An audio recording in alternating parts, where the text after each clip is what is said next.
Hello everybody. I recently got a request to go over my skill tree in some more detail.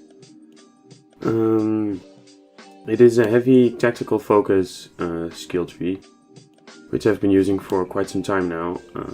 There are some changes I might do, but for a build or for a character that I use so many different ships on, I do like keeping it at this setup at the moment. So I use the hull restoration one and the hull capacity one, and then the improved hull restoration 2. It can also be 2 really. On this one it doesn't really matter too much. I prefer this one because it improves your heals, and I do heal a lot. So it just improves the amount you heal instead of just improving the base hull. Then I use the energy weapon training, all 3 of them, for more damage, and the same goes for the projectile weapon damage. If you're not using projectiles, then these are not useful at all. So you can put them anywhere else, or you can put them somewhere else. Then for the second tier, the Lieutenant Commander, I use the Electroplasma System Flow for the energy levels.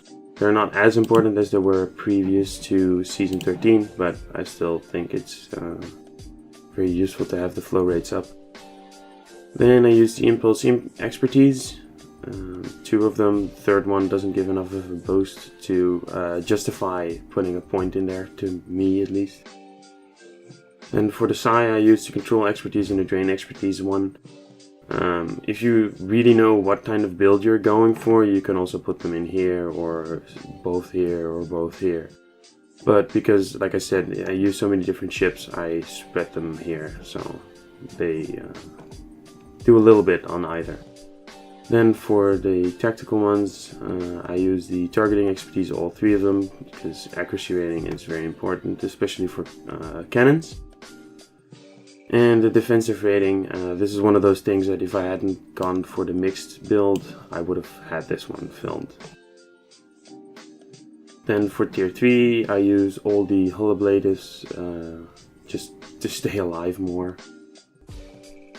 And for the tacticals, I use the weapon amplification for the critical severity and the crit chances, all of them, just to get the max out of those.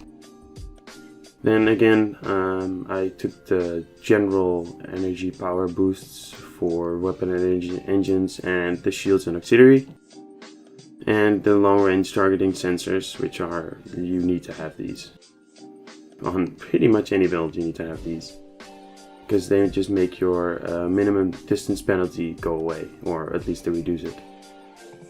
Then I use the hull penetration, again, just to get the max hull pen and the max shield pen for this side. And again, weapon power or subsystem power is something I still value quite a lot.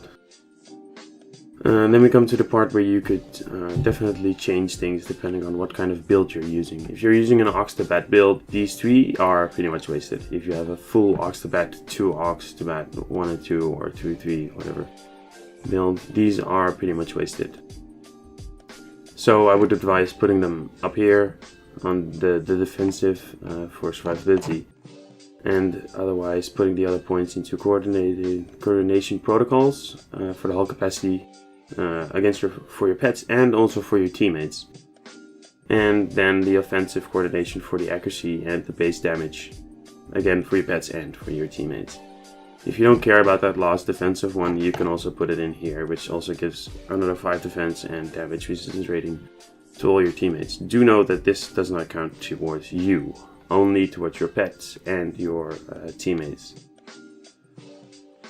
And then let's go through the things I've selected here. The battery expertise to get the energy amplifier to the max.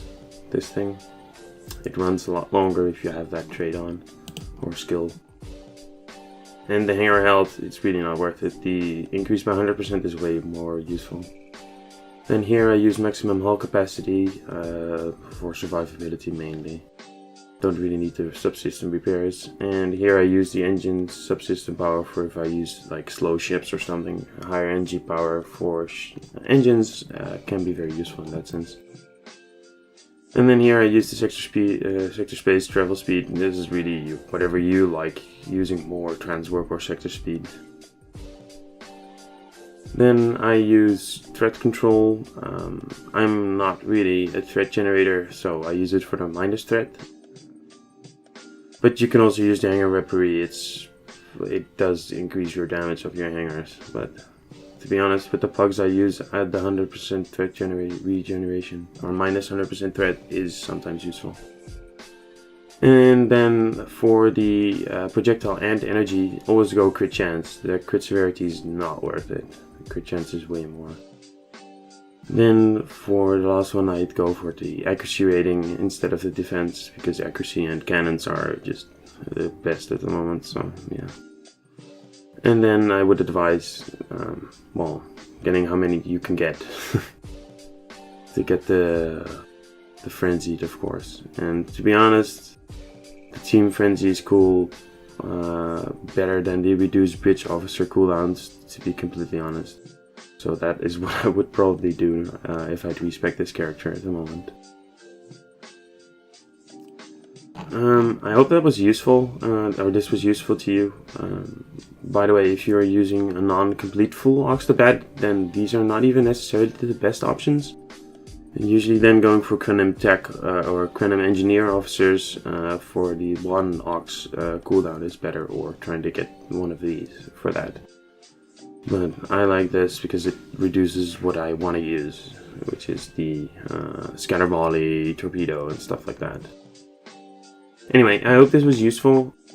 Like and subscribe, and see you in the next one.